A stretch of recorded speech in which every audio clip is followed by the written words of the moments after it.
नमस्कार दोस्तों, स्वागत है हमारे YouTube चैनल में।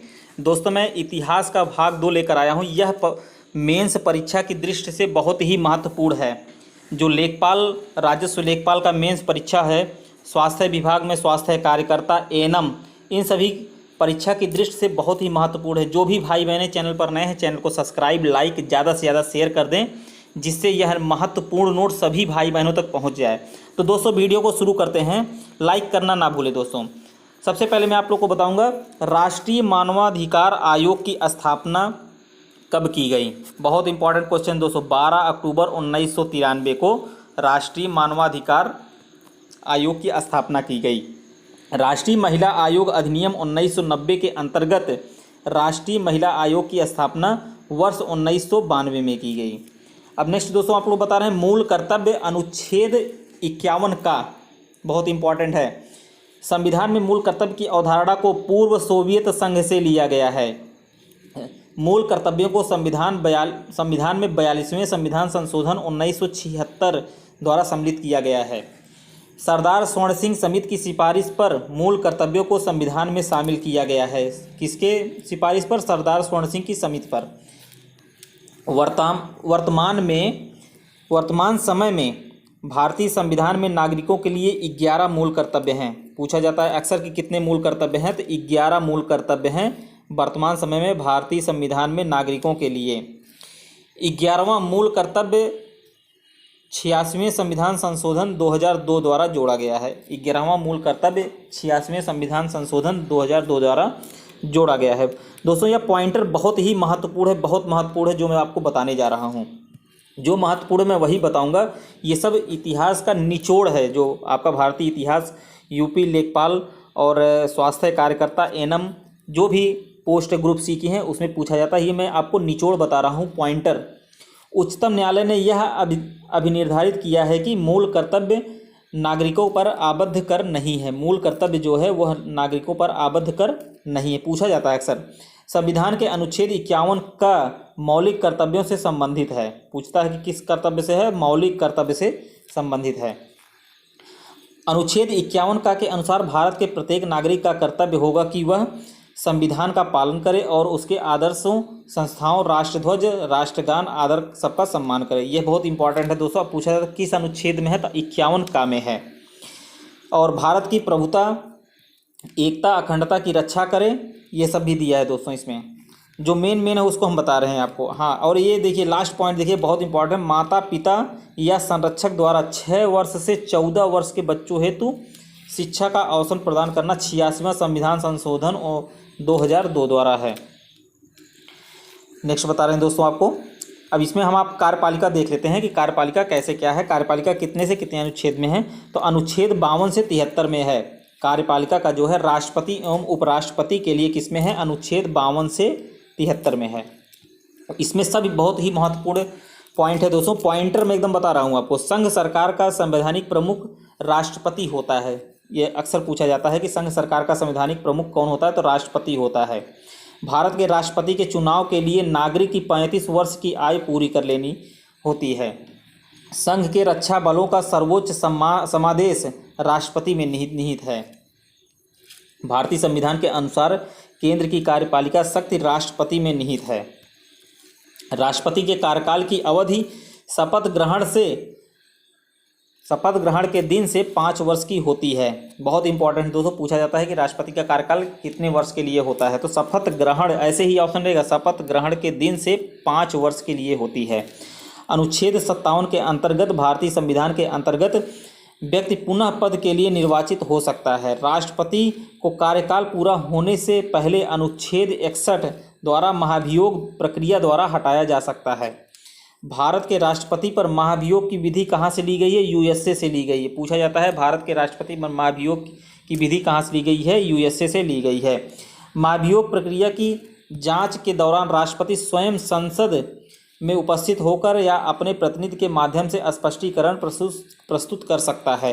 राष्ट्रपति पद के रिक्त होने की तिथि, बहुत इंपॉर्टेंट दोस्तों, राष्ट्रपति पद के रिक्त होने की तिथि से 6 माह के भीतर चुनाव किसी भी दशा में हो जाना चाहिए। भारत के राष्ट्रपति एन संजीव रेड्डी निर्विरोध निर्वाचित हुए। बहुत पूछा जाता है दोस्तों। संविधान के अनुच्छेद 52 में भारत का एक राष्ट्रपति होगा।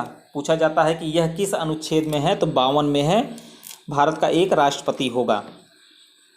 नेक्स्ट दोस्तों, भारत में संसदीय प्रणाली की रूपरेखा पूछा जाता है, अक्सर पूछा जाता है, ये बहुत बार पूछा गया। संसदीय प्रणाली की रूपरेखा कहाँ से ली गई है? ग्रेट ब्रिटेन से ली गई है। भारत के राष्ट्रपति के पद को भरने के लिए निर्वाचन का आयोजन भारत निर्वाचन आयोग करता है। राष्ट्रपति का निर्वाचन अनुपातिक प्रतिनिधित्व पद्धति के अनुसार एकल संक्रमणीय मत प्रणाली के आधार पर होता है।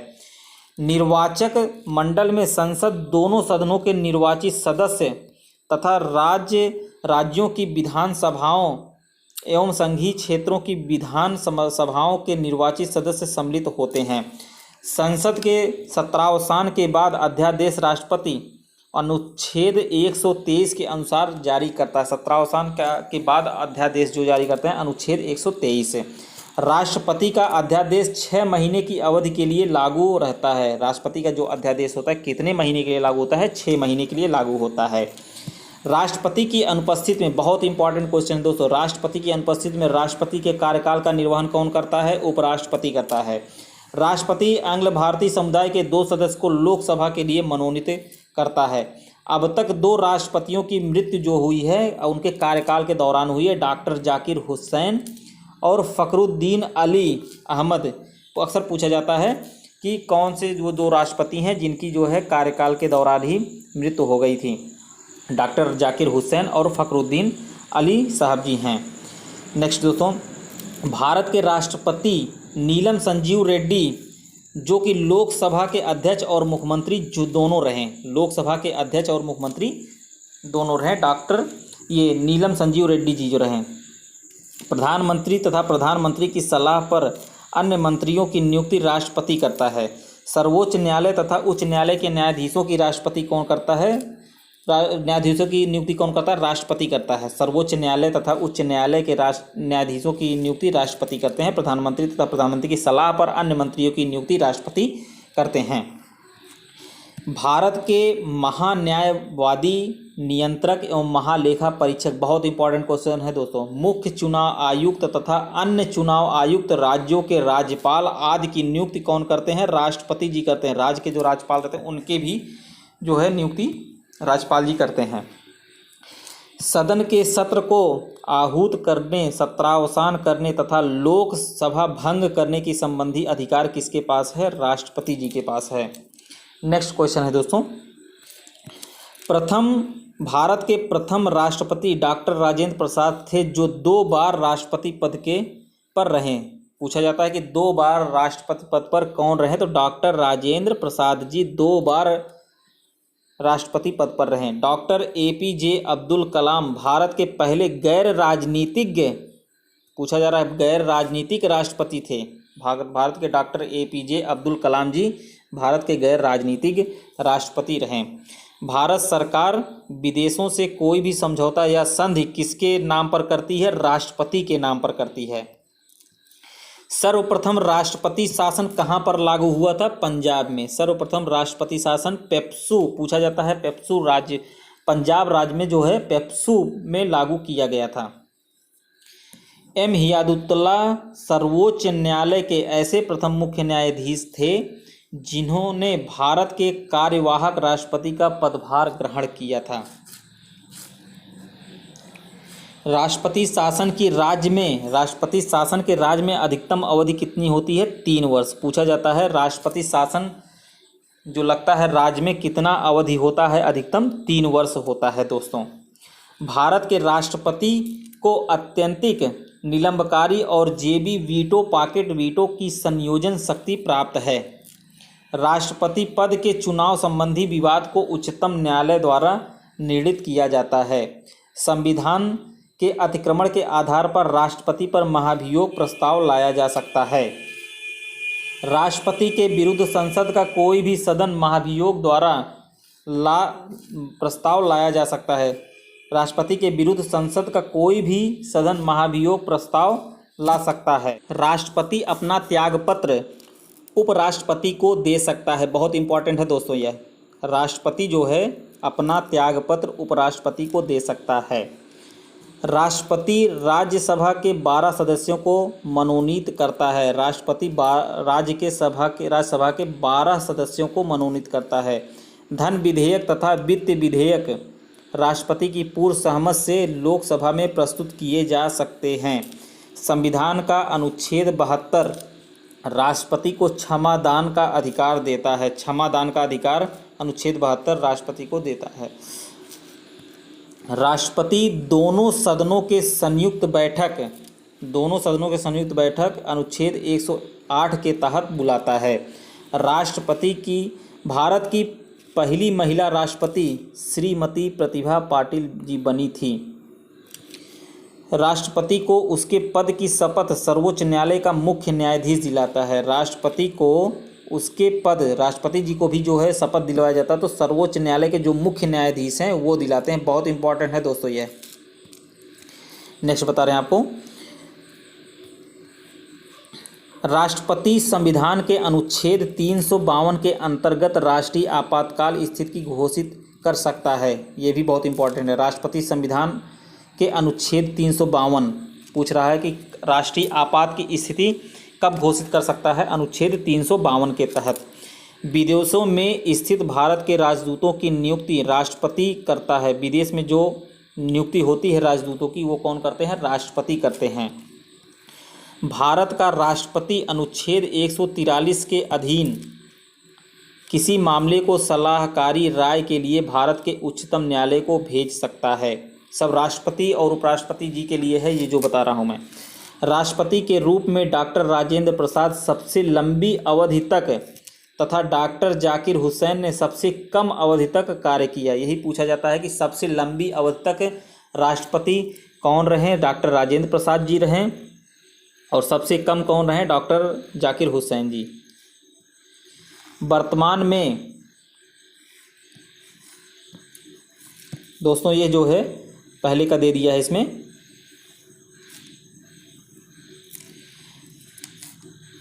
भारत का एक उपराष्ट्रपति होगा का उपबंध संविधान के अनुच्छेद 63 में है। यह साफ साफ दिया है कि भारत का एक उपराष्ट्रपति होगा का उपबंध संविधान के अनुच्छेद 63 में दिया गया है। नेक्स्ट है, भारत का कोई भी नागरिक कई बार उपराष्ट्रपति चुना जा सकता है। भारत का कोई भी नागरिक कई बार उपराष्ट्रपति चुना जा सकता है। इसके लिए संविधान में कोई सीमा निर्धारित नहीं है। राष्ट्रपति की मृत्यु हो जाने पर उपराष्ट्रपति उसके कार्यभार को जब तक अगला निर्वाचित राष्ट्रपति अपना पद ग्रहण नहीं कर लेता है तब तक संभालता है। जब उपराष्ट्रपति राष्ट्रपति के कार्यभार को संभालता है तब वह राष्ट्रपति के समान ही वेतन तथा सुविधाओं का हकदार होता है।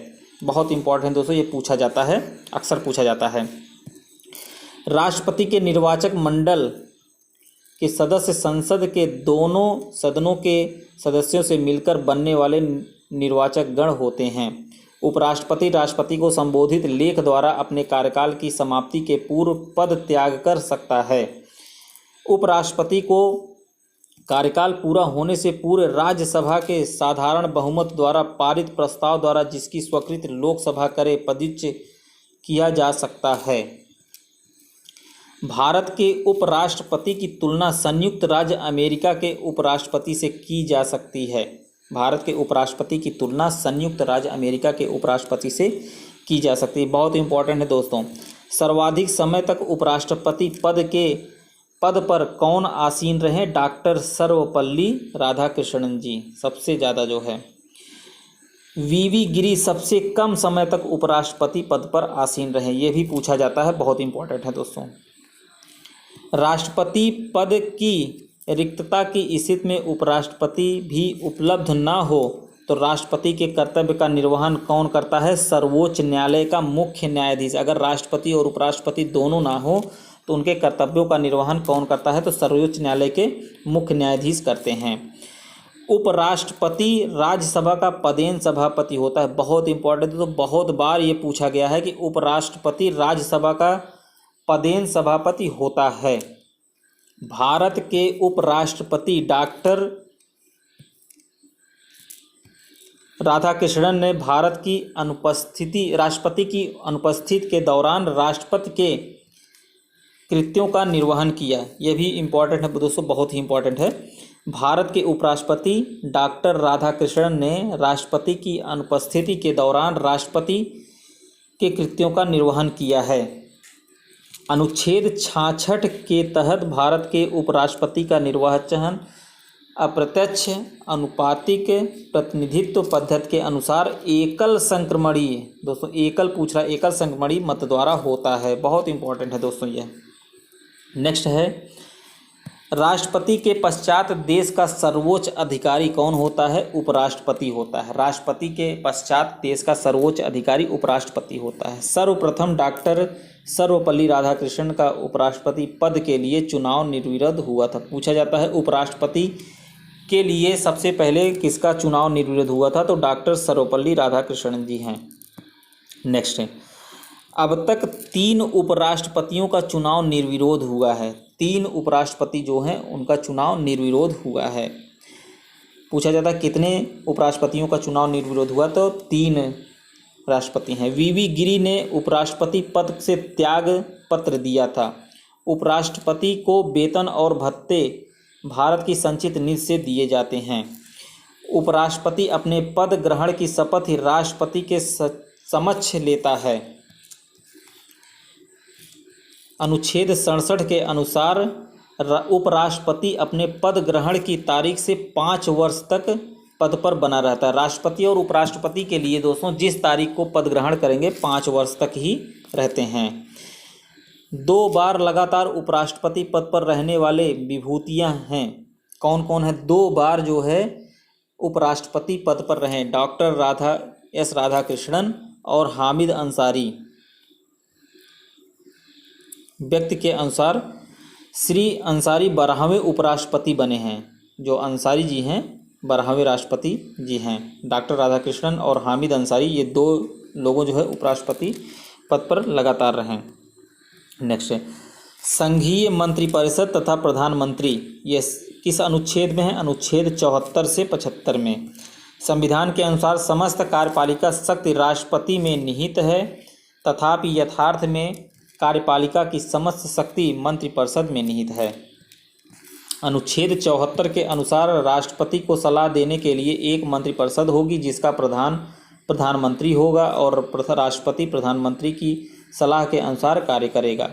लोकसभा में बहुमत वाले दल के नेता को राष्ट्रपति प्रधानमंत्री के रूप में नियुक्त करता है। बहुमत दल वाले नेता को राष्ट्रपति प्रधानमंत्री के रूप में नियुक्त करता है। इससे संबंधित प्रावधान संविधान के अनुच्छेद 75(1) में है। अनुच्छेद 75(1) के अनुसार प्रधानमंत्री के अतिरिक्त अन्य मंत्रियों की नियुक्ति प्रधानमंत्री की सलाह पर राष्ट्रपति करता है। प्रधानमंत्री की सलाह पर जो है राष्ट्रपति जी करते हैं। मंत्रिमंडल में प्रधानमंत्री तथा अन्य कैबिनेट मंत्री शामिल रहते हैं। प्रधानमंत्री सहित मंत्रिपरिषद के सदस्यों को पद और गोपनीयता की शपथ कौन दिलाते हैं? राष्ट्रपति। बहुत इंपॉर्टेंट है दोस्तों यह। प्रधानमंत्री सहित मंत्रिपरिषद के सदस्य को पद और गोपनीयता की शपथ कौन दिलाते हैं? राष्ट्रपति जी दिलाते हैं। प्रधानमंत्री किसी गैर सांसद को मंत्रिपरिषद में शामिल कर सकता है। प्रधानमंत्री जो है किसी भी गैर सांसद को मंत्रिपरिषद में शामिल कर सकता है। राज्यसभा में मनोनीत व्यक्ति मंत्रिपरिषद का सदस्य बन सकता है।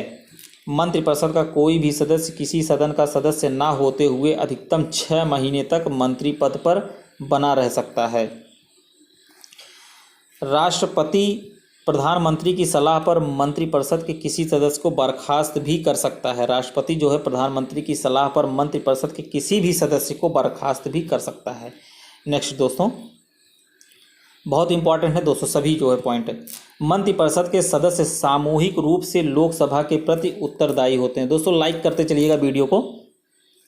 91 संविधान संशोधन अधिनियम 2003 के अनुसार यह व्यवस्था की गई थी कि मंत्रिपरिषद के सदस्यों की संख्या लोकसभा के कुल सदस्यों के 15% से अधिक नहीं होगी। अनुच्छेद 75(5) के अनुसार कोई भी व्यक्ति बिना सांसद की सदस्यता के 6 महीने से अधिक मंत्री पद पर नहीं रह सकता है। यदि किसी मंत्री के विरुद्ध लोकसभा में अविश्वास प्रस्ताव पारित हो जाता है तो संपूर्ण मंत्री परिषद को त्याग पत्र देना पड़ता है। प्रधानमंत्री की मृत्यु पर मंत्रिपरिषद तुरंत विघटित हो जाती है। मंत्रिपरिषद की बैठक की अध्यक्षता प्रधानमंत्री करते हैं। मंत्रिपरिषद की जो बैठक होती है उसकी अध्यक्षता कौन करते हैं? प्रधानमंत्री जी करते हैं। कार्यपालिका एवं विधायिका का वास्तविक प्रधानमंत्री ही होता है। यदि किसी भी दल को लोकसभा में बहुमत प्राप्त नहीं होता है तो राष्ट्रपति उसे प्रधानमंत्री पद की नियुक्ति करेगा, जिसके संबंध में राष्ट्रपति यह समझता है कि उसे लोकसभा में बहुमत प्राप्त है। भारत के चौधरी चरण सिंह ऐसे प्रधानमंत्री थे जो प्रधानमंत्री बनने के बाद एक दिन भी संसद नहीं गए। बहुत इंपॉर्टेंट दोस्तों, ये पूछा जाता है कि कौन से ऐसे प्रधानमंत्री हैं जो एक दिन भी संसद नहीं गए, तो वो कौन है? चौधरी चरण सिंह जी हैं। भारत के संसदीय इतिहास में सबसे कम दिन तक प्रधानमंत्री कौन रहे हैं? चौधरी चरण सिंह जी रहे हैं। गुलजारी लाल नंदा ने 2 बार कार्यकारी प्रधानमंत्री के रूप में पदभार ग्रहण किया। पूछा जाता है कि 2 बार जो है कार्यकारी प्रधानमंत्री के रूप में पदभार ग्रहण कौन किए हैं? तो गुलजारी लाल नंदा जी हैं। सबसे कम आयु तथा सबसे अधिक आयु के प्रधानमंत्री, भारत के प्रधानमंत्री का पद ग्रहण करने वाले व्यक्ति कौन है? सबसे कम कौन है दोस्तों? राजीव गांधी जी 40 वर्ष की उम्र में, और सबसे ज़्यादा जो है मोरारजी देसाई जी हैं जो 81 वर्ष की उम्र में प्रधानमंत्री बने। श्री मोरारजी देसाई प्रथम गैर कांग्रेसी प्रधानमंत्री थे। श्री मोरारजी देसाई जो है प्रथम गैर कांग्रेसी प्रधानमंत्री रहे। भारत के प्रथम विदेश मंत्री पंडित जवाहरलाल नेहरू थे। पूछा जाता है प्रथम जो है भारत के प्रथम विदेश मंत्री कौन है? पंडित जवाहरलाल नेहरू। भारत के प्रथम गृह मंत्री जो है सरदार वल्लभ भाई पटेल जी थे। लाल बहादुर शास्त्री ऐसे प्रधानमंत्री थे जिनकी मृत्यु विदेश में हुई। पूछा जाता है कि कौन से ऐसे प्रधानमंत्री हैं जिनकी मृत्यु विदेश में हुई है? तो लाल बहादुर शास्त्री जी हैं। योजना आयोग का पदेन अध्यक्ष प्रधानमंत्री होता है। बहुत इंपॉर्टेंट दोस्तों, ये बहुत बार पूछा गया है। योजना आयोग का पदेन अध्यक्ष प्रधानमंत्री कौन होता है? तो प्रधानमंत्री होता है। राष्ट्रपति को मंत्रिपरिषद की सलाह के विपरीत कार्य करने का अधिकार नहीं है। राष्ट्रपति को मंत्रिपरिषद की सलाह के विपरीत कार्य करने का अधिकार नहीं है। श्रीमती इंदिरा गांधी ने आंतरिक अशांति को आधार बनाकर आपातकाल लागू किया था। श्रीमती इंदिरा गांधी जी ने आंतरिक अशांति को आधार बनाकर आपातकाल लागू किया था। भारत के पहले उप प्रधानमंत्री सरदार वल्लभ भाई पटेल थे। पहले उप प्रधानमंत्री, भारत के पहले उप प्रधानमंत्री सरदार वल्लभ भाई पटेल जी थे। अब तक 7 जो है व्यक्ति उप प्रधानमंत्री पद पर रह चुके हैं। 7 व्यक्ति जो है उप प्रधानमंत्री पद पर रह चुके हैं। पहले कौन है? सरदार वल्लभ भाई जी पटेल, मोरारजी देसाई, चौधरी चरण सिंह जी, जगजीवन राम, YV चौहान, चौधरी देवीलाल और लाल कृष्ण आडवाणी जी, ये उप प्रधानमंत्री रह चुके अब तक 7 बार। तो दोस्तों आज के वीडियो में मैं आप लोगों को बहुत ही महत्वपूर्ण ये इतिहास का जो बताया हूँ पॉइंटर बहुत ही महत्वपूर्ण है। जो भी भाई बहनें चैनल पर नए हैं, चैनल को सब्सक्राइब, लाइक, ज़्यादा से ज़्यादा शेयर कर दें, क्योंकि अभी मेंस परीक्षा जो है बहुत अभी समय है उसमें, तो आप लोग ऐसे तैयारी करते रहिएगा। मैं लगभग 7 पार्ट बनाया हूँ इसका, भारतीय इतिहास का, जो आपके परीक्षा में मेंस परीक्षा में पूछे जाएंगे, चाहे आपके राजस्व लेखपाल हों, चाहे आपके स्वास्थ्य कार्यकर्ता, एएनएम, सब में दोस्तों ऐसे ही प्रश्न पूछे जाते हैं। तो दोस्तों नेक्स्ट पार्ट में आपको अगले वीडियो में बनाता हूँ।